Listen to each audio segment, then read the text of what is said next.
Indah rencanamu Tuhan, di dalam hidupku.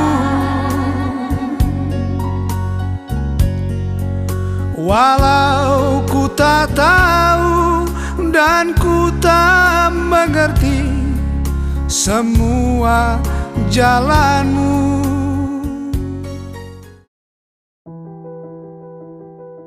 Surat dari Sukamiskin yang ketiga, Bandung, 28 Oktober 2020.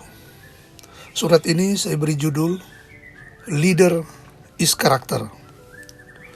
Salam sejahtera bagi kita sekalian. Tabeah. Masyarakat Kota Tomon yang saya cintai, surat dari Sukamiskin ketiga ini merupakan rangkaian dan kelanjutan dari surat-surat saya dari Sukamiskin sebelumnya, sehingga menjadi satu rangkaian tulisan yang bisa dijadikan referensi dan sebagai bagian dari kepedulian saya secara pribadi dalam menyikapi proses perkembangan Kota Tomohon yang sudah menjadi roh, jiwa yang tidak dapat dipisahkan dari perjalanan kehidupan sosial politik dan kemasyarakatan saya secara pribadi. Tulisan-tulisan saya dapat dianggap sebagai bagian dari sense of belonging dan sense of responsibility saya terhadap masyarakat Kota Tomohon. Tulisan saya yang ketiga ini akan saya awali dengan sebuah proses politik perjalanan kehidupan berbangsa dan bernegara yang akan saya ulas diawali dengan proses reformasi tahun 1998, di mana salah satu poin dalam amanat reformasi tersebut adalah soal otonomi daerah. Otonomi daerah sebagaimana dimaksud dalam reformasi adalah merubah kebijakan politik negara dalam penyelenggaraan pemerintahan dan pelayanan masyarakat dari sentralistik pada zaman Orde Baru menjadi desentralisasi. Desentralisasi tujuannya adalah untuk mendekatkan pelayanan pemerintahan serta pembangunan di segala bidang kepada masyarakat dan menumbuh kembangkan kehidupan sosial politik dan kearifan lokal budaya daerah menjadi pendukung utama dalam percepatan pembangunan kemasyarakatan dalam era reformasi. Desentralisasi juga bertujuan untuk melahirkan pemimpin-pemimpin lokal yang handal, karena zaman Orde Baru, pemimpin selalu dilahirkan dari Jakarta atau dari pusat. Salah satu contoh keberhasilan dari proses desentralisasi ini adalah banyak lahirnya pemimpin-pemimpin daerah yang berkualitas yang saat ini menjadi pemimpin-pemimpin nasional. Sebagai contoh adalah presiden kita saat ini adalah Bapak Jokowi yang mengawali karir politiknya sebagai wali kota Solo atau wali kota Surakarta. Otonomi daerah juga memberikan peluang kepada pemerintah daerah untuk bisa mengurus rumah tangganya sendiri dalam bingkai negara kesatuan Republik Indonesia, sehingga diharapkan terjadi kompetisi yang sehat antar daerah untuk mengejar kemajuan atau berlomba-lomba dalam kebaikan. Tapi kita jangan salah memahami, konteks otonomi daerah bukan untuk melahirkan raja-raja kecil, penguasa-penguasa daerah, baik gubernur, bupati maupun wali kota, menjadi penguasa yang absolut. Politik negara terhadap otonomi daerah tidak dimaksudkan untuk konteks pembagian kekuasaan, karena kekuasaan penyelenggaraan pemerintahan tetap hanya ada satu, ada pada presiden sebagai kepala negara dan kepala pemerintahan. Otonomi daerah di Indonesia hanya dalam konteks pembagian urusan pemerintahan saja, bahkan ada beberapa urusan pemerintahan yang tetap menjadi urusan pemerintah pusat. Olehnya otonomi daerah sekarang ini dalam konteks pemerintahan disebut otonomi daerah berjenis dan bukan berjenjang seperti zaman Orde Baru yang dikenal dengan daerah tingkat 1 dan daerah tingkat 2. Sekarang pembagian urusan dan kewenangan saja yang dituangkan dalam bentuk peraturan perundang-undangan. Saya mengawali surat ini dengan membahas soal otonomi daerah karena banyak calon gubernur, bupati, wali kota tidak memahami konteks pemerintahan daerah, sehingga di dalam menyusun visi dan misinya itu seenak-enaknya saja. Sebagai contoh, ada visi dan misi calon gubernur yang menjanjikan program kerja yang menjadi wilayah urusan kabupaten kota. Demikian juga sebaliknya, saya melihat ada visi dan misi dari para calon bupati maupun wali kota itu yang menjanjikan tugas dan urusan dari provinsi. Situasi seperti ini, pada akhirnya setelah terpilih, mereka tidak dapat melaksanakan visi misinya karena ternyata apa yang dijanjikan di kampanye itu bukan urusannya. Hal itu berimplikasi pada masyarakat pemilih, merasa dibohongi dengan janji-janji manis kampanye. Suasana seperti ini akan melahirkan masyarakat yang apatis dan pragmatis, menjadikan masyarakat akan lebih memilih siapa yang memberi materi, itu yang dia pilih. Dan apabila ini terjadi, maka tujuan otonomi daerah untuk percepatan pembangunan sosial kemasyarakatan dan pemerintahan, serta melahirkan pemimpin-pemimpin yang jujur dan amanah, tidak akan tercapai. Daerah tersebut akan jalan di tempat, bahkan ke belakang, tidak akan maju-maju, dan tidak dapat berkompetisi secara nasional. Hal lain juga yang ingin saya kemukakan adalah soal pemahaman struktur pemerintahan daerah. Dalam konteks otonomi daerah harus dipahami oleh orang-orang yang ingin menjadi pemimpin daerah adalah memaknai status dan konteks daerahnya. Misalnya soal posisi gubernur dalam otonomi daerah.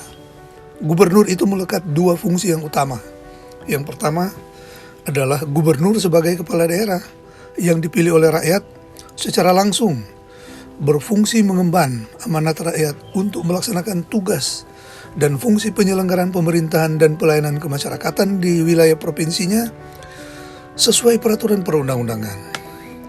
Dan yang kedua, gubernur sebagai wakil pemerintah pusat yang ada di daerah juga melaksanakan dan mengkoordinasikan sekaligus mengawasi tugas-tugas pemerintah pusat yang ada di daerah, di provinsinya, dan sekaligus atas nama pemerintah pusat, gubernur bertugas mengawasi penyelenggaraan pemerintahan dan pelayanan kemasyarakatan yang ada di kabupaten dan kota.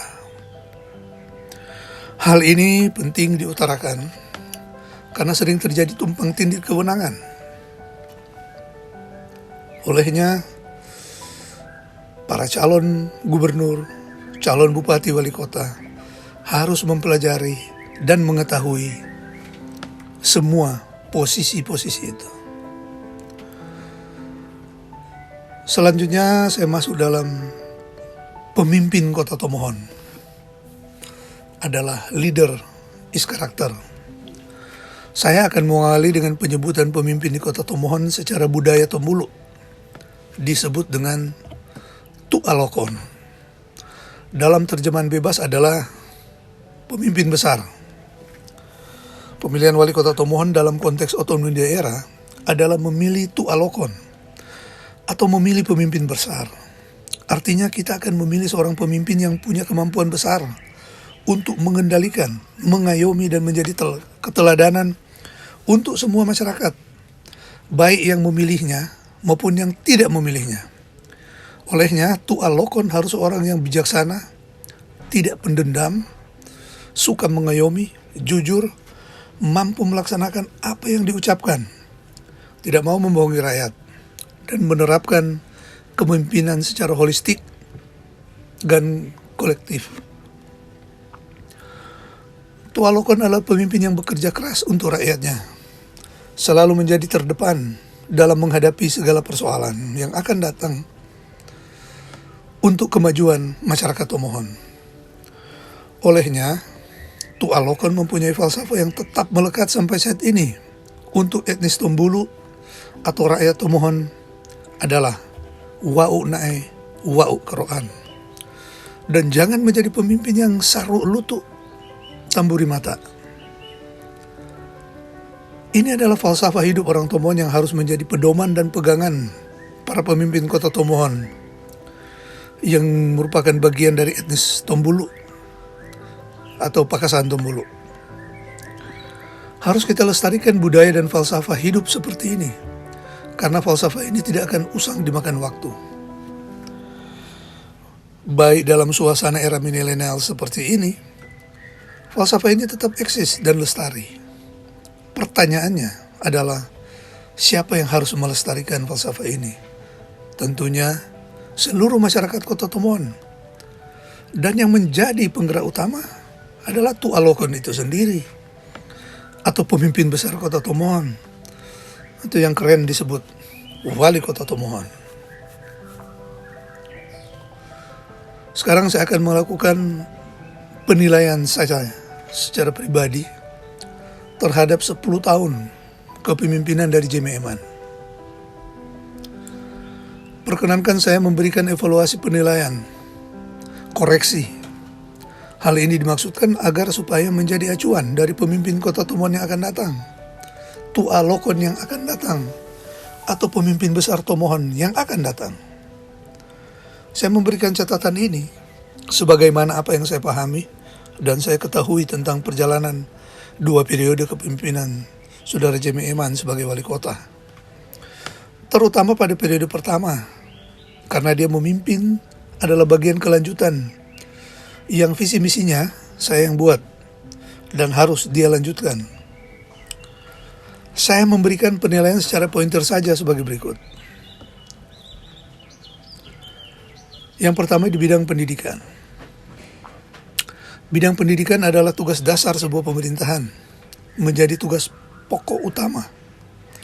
Saya mengalih pelayanan pemerintahan dan pembangunan Kota Tomohon dengan menggenjot secara penuh pembangunan infrastruktur dan sumber daya manusia di bidang pendidikan. Dengan membangun dan merehab sekolah-sekolah, mulai SD sampai SMA pada waktu itu tanpa terkecuali. Namun menurut saya itu saja tidak cukup, karena pendidikan harus dinikmati oleh seluruh rakyat, tanpa terkecuali, secara murah, dan kalau perlu gratis. Sehingga pemerintah harus membuat kebijakan-kebijakan yang menyentuh masyarakat kecil, sehingga mereka merasakan secara langsung manfaat kebijakan tersebut. Kita tahu bersama budaya Tombulu atau kebiasaan masyarakat Tomohon yang sudah melekat dari dulu dalam kehidupan sehari-hari adalah rakyat Tomohon atau Tombulu menjual warisan atau kepunyaan hanya untuk 2 hal utama, yakni ada bila keluarga sakit atau mau menyekolahkan anak. Olehnya harapan saya waktu itu bagaimana masyarakat Tomohon bisa menikmati pendidikan dengan biaya kecil, sekecil mungkin. Dalam kajian saya waktu itu, di samping biaya SPP yang menjadi beban orang tua, adalah biaya buku tulis, seragam, tas sekolah, dan biaya harian, uang transportasi anak sekolah. Setiap hari pergi pulang. Sehingga saya pada waktu itu memberikan program pembagian buku tulis gratis dan alat-alat tulis gratis, seragam dan tas sekolah tiap tahun kepada seluruh siswa SD, SMP, SMA di Kota Tomohon. Yang kedua adalah menyediakan bus sekolah gratis untuk seluruh anak sekolah di Kota Tomohon. Dan ini dinikmati oleh seluruh rakyat secara gratis.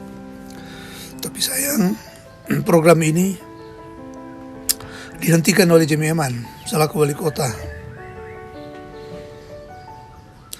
Yang kedua, bidang kesehatan. Sebagaimana yang saya utarakan di atas bahwa bidang kesehatan menjadi concern utama dari budaya masyarakat Tombulu atau masyarakat Tomohon.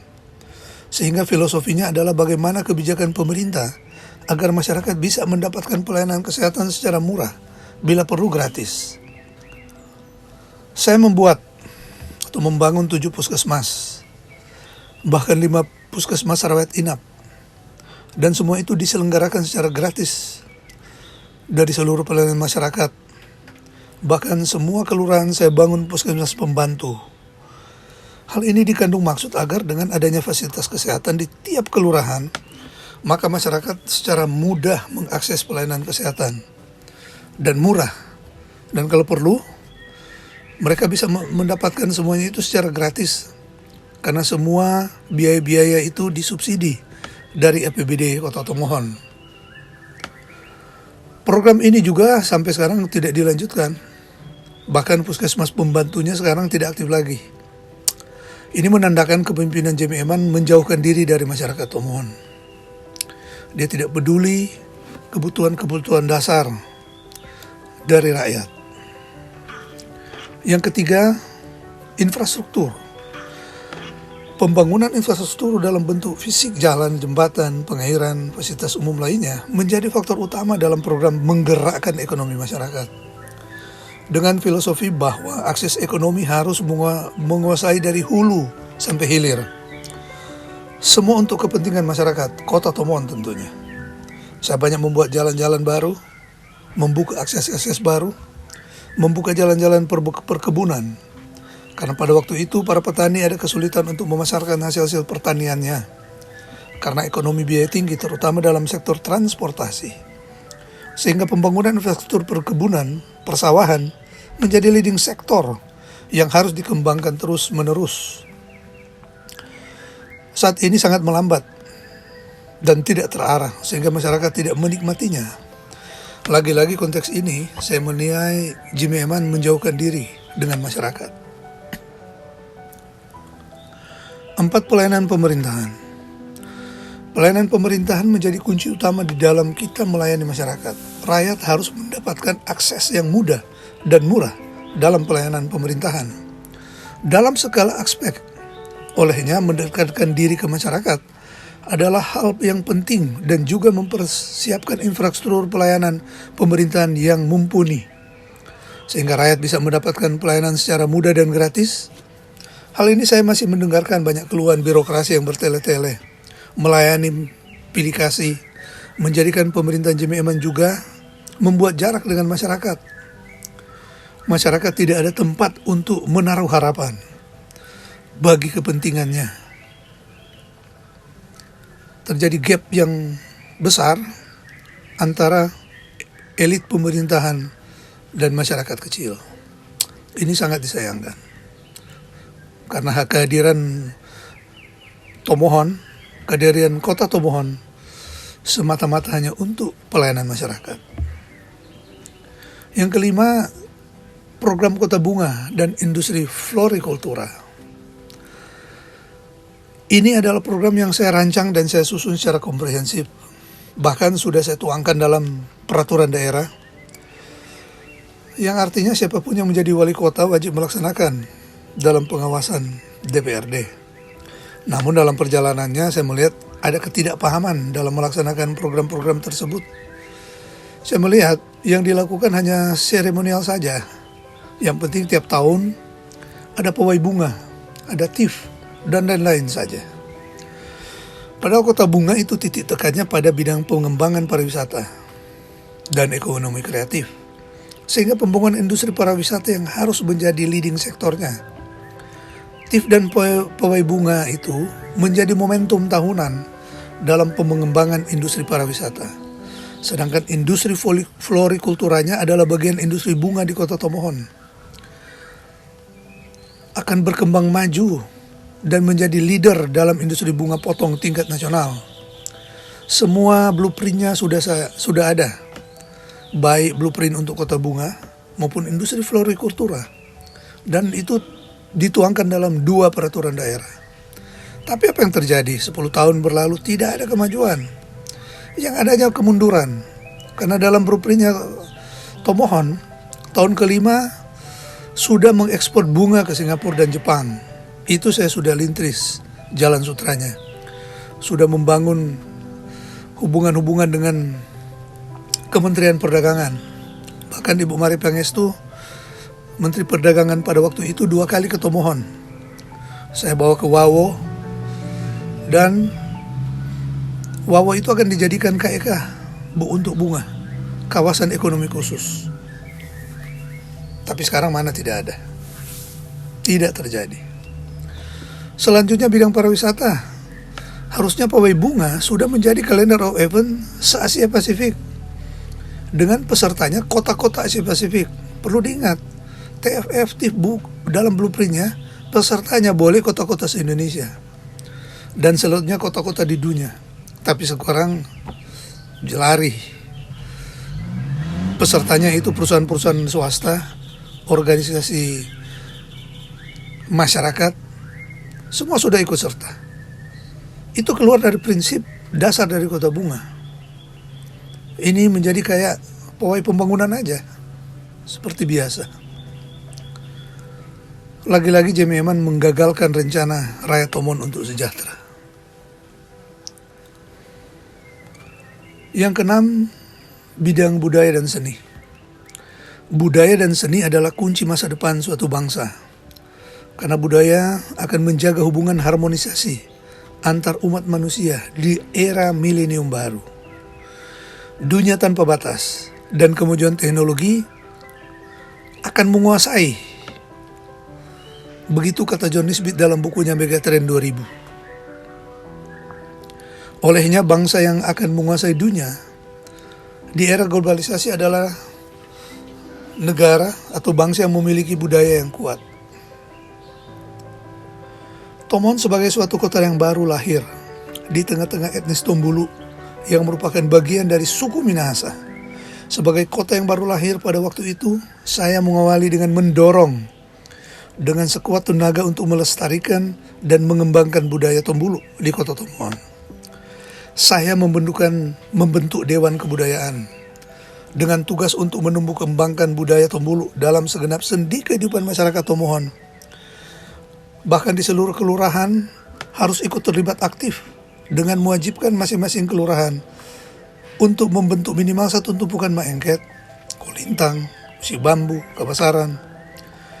Dan untuk kegiatan tersebut setiap tahun lewat APBD ada siapkan subsidi untuk tiap-tiap kelurahan. Dan bahkan setiap bulan Januari dalam rangka HUT Kota Tomohon diadakan lomba untuk seni budaya. Itu semua dikandung maksud. Walaupun dalam era globalisasi, namun kehidupan budaya dan seni itu kota Tomohon tetap lestari. Tapi sayang, sejak Jamie Eman menjadi wali kota Tomohon, semua itu dihentikan. Padahal itu menyangkut kehidupan masyarakat Tombulu atau masyarakat Tomohon. Saya sangat kecewa dan menyesal. Dengan beliau seharusnya dia belajar dari falsafah budaya orang Minang ataupun orang Padang, yakni di mana bumiku pijak, di situ langitku junjung. Yang artinya walaupun dia bukan berasal dari etnis Tombulu, namun rakyat Tomohon sudah memberikan kepercayaan untuk memimpin. Dia tidak boleh mengesampingkan seni budaya Tombulu itu sendiri, bahkan berusaha menghilangkan.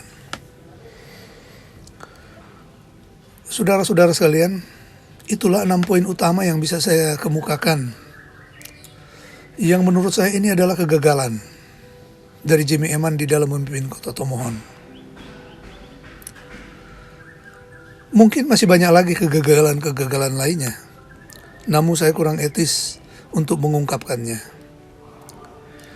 Yang saya sampaikan ini bagian dari fakta yang ada, dengan tujuan bagi para calon wali kota dan wakil wali kota, calon tualokon atau pemimpin besar kota Tomohon dapat menjadi referensi. Supaya nantinya kalau terpilih, tekad dan semangat untuk membangun kota Tomohon dan melayani masyarakat itu tidak salah arah. Menjadi pemimpin itu kuncinya sebenarnya hanya satu, yaitu dia harus mampu melaksanakan apa yang dia ucapkan. Sehingga apabila tidak bisa dia laksanakan, janganlah dia memberikan janji.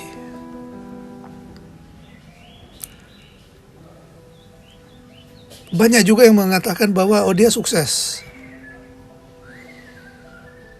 karena mendapatkan WTP beberapa kali. Jawaban saya sederhana. Keenam kegagalan yang disampaikan di atas itu dia tidak tuangkan dalam APBD, sehingga tidak bisa diaudit oleh BPK. Jadi ini adalah kegagalan dalam politik anggarannya. Janji politik dia tidak tuangkan di dalam implementasi.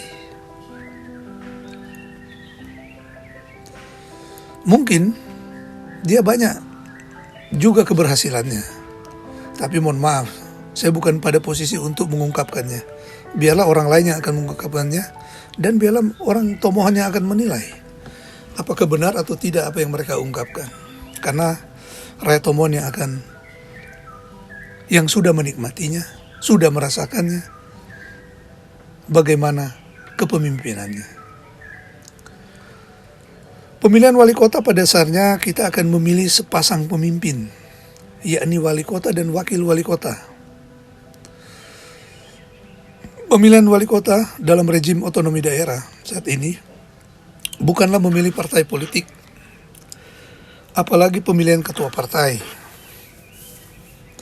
Itu ada di rezim pemilihan legislatif ataupun di dalam Munas atau Musda untuk memilih ketua partai. Pemilihan kepala daerah, baik gubernur, bupati, wali kota, dengan para wakilnya adalah murni mencari pemimpin daerah untuk bisa membangun daerah secara utuh dan secara keseluruhan. Karena begitu menjadi gubernur, wakil gubernur, bupati, wakil bupati, wali kota, wakil wali kota, harus mengayomi seluruh masyarakat tanpa kecuali. Peranan partai politik hanya menjadi kendaraan politik saja yang hanya merupakan syarat administratif belaka supaya bisa dicalonkan dan bisa mencalonkan. Tetapi secara substantif adalah siapa yang lebih banyak suaranya yang diberikan oleh rakyat, dialah yang akan dilantik. Olehnya, begitu pasangan calon sudah ditetapkan sebagai calon oleh KPU, maka sekat-sekat partai politik sebenarnya sudah harus dilepas supaya calon itu bisa dipilih oleh berbagai lapisan, berbagai latar belakang.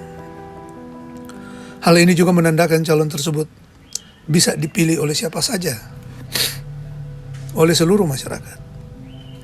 Mengingat sudah semakin dekat tanggal pemilihan kepala daerah serentak, termasuk pemilihan wali kota dan wakil wali kota Tomohon akan digelar dan dilangsungkan pada tanggal 9 Desember 2020. Dan sebagaimana apa yang sudah saya utarakan, baik dalam surat-surat sebelumnya dan sampai penjelasan saya dalam surat ini, tentunya saya harus menentukan sikap dan pilihan saya. Setidak-tidaknya bisa kembali mendekatkan dirinya kepada masyarakat pemerintahan Kota Tomohon yang akan datang. Dan juga yang memiliki komitmen untuk menjadikan apa-apa yang baik di atas sebagai referensi untuk mereka kerjakan ke depan. Dan sebagaimana saya sampaikan bahwa rakyat Tomohon akan memilih bukan hanya sekedar wali kota dan wakilnya, tetapi akan memilih Tu'a Lokon, akan memilih pemimpin besar Kota Tomohon. Saya tidak akan mengesampingkan mungkin calon-calon yang lain yang sudah ada. Semua tentunya memiliki kekurangan dan kelebihannya masing-masing. Tetapi menurut pandangan saya, dan setelah mereka memiliki komitmen yang kuat, berkomunikasi, bertukar pikiran, untuk bisa mengembalikan Kota Tomohon ke jalan yang benar, meluruskan apa-apa yang sudah salah selama ini, maka saya anggap yang layak menjadi wali kota dan wakil wali kota dan juga menjadi Tu'a Lokon Kota Tomohon ke depan, sehingga saya menyerukan kepada seluruh masyarakat Kota Tomohon teristimewa yang masih sejalan dengan semangat perjuangan saya, baik yang ada di dalam JSMR Connection dan dalam jaringan-jaringan pendukung lainnya.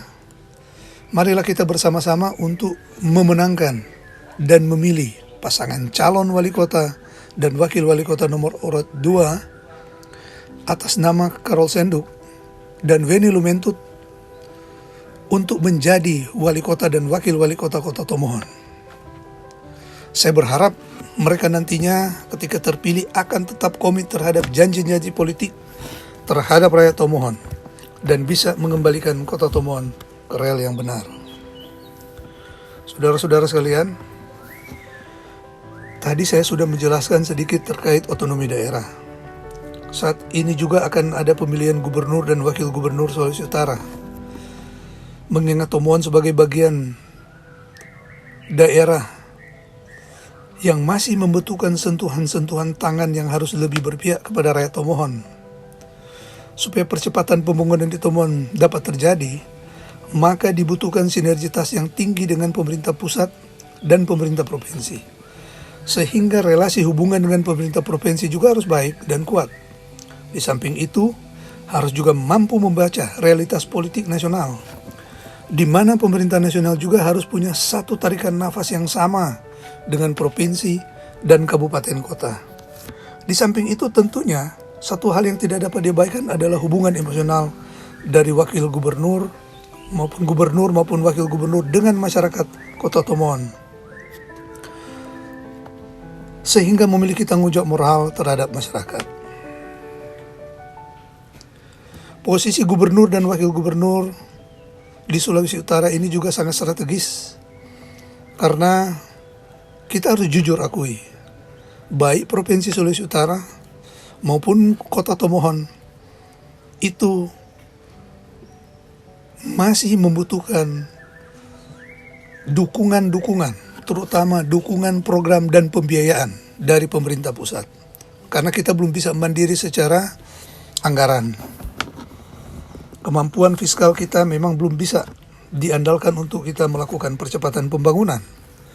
Oleh sebab itu, manuver dan lobby-lobby anggaran, lobby-lobby politik ke pusat, ini menjadi kunci dari gubernur. Selama ini, 5 tahun terakhir ini saya melihat gubernur yang ada, Bapak Oli Dondo Kambe dan Bapak Stephen Kando, mereka sudah mampu memposisikan diri untuk mendatangkan sedemikian banyak anggaran-anggaran untuk percepatan pembangunan di Sulawesi Utara. Dan sampai saat ini kita masih membutuhkan.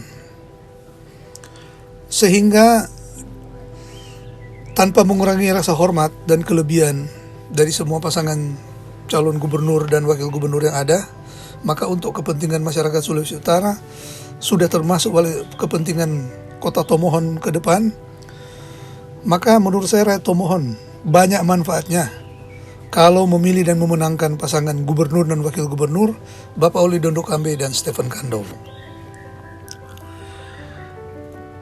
Baik gubernur, wakil gubernur, bupati, wakil bupati, wali kota, wakil wali kota, itu adalah leader, itu adalah pemimpin, itu adalah sepasang.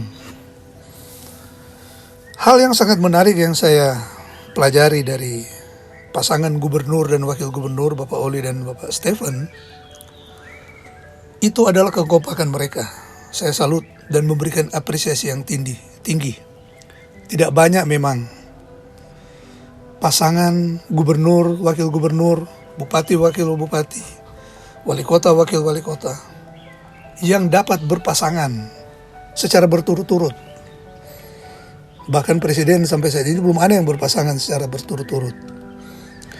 Gubernur dan wakil gubernur saya belum lihat ada. Oleh sebab itu, kalaupun ini terjadi di Sulawesi Utara dan Bapak Oli dan Stephen ini terpilih kembali, ini merupakan sejarah baru dari sebuah keteladanan kepemimpinan. Sinergitas dua figur ini bisa menjadi contoh bagi seluruh daerah, baik di Indonesia maupun di Sulawesi Utara, bahwa sinergitas itu penting untuk percepatan pembangunan dari satu daerah ke depan. Dan juga tentunya orang Tomohon bersyukur karena Ibu Gubernur itu adalah putri dari Pinaras, putri dari Kota Tomohon, yaitu Ibu Rita Tamuntuan.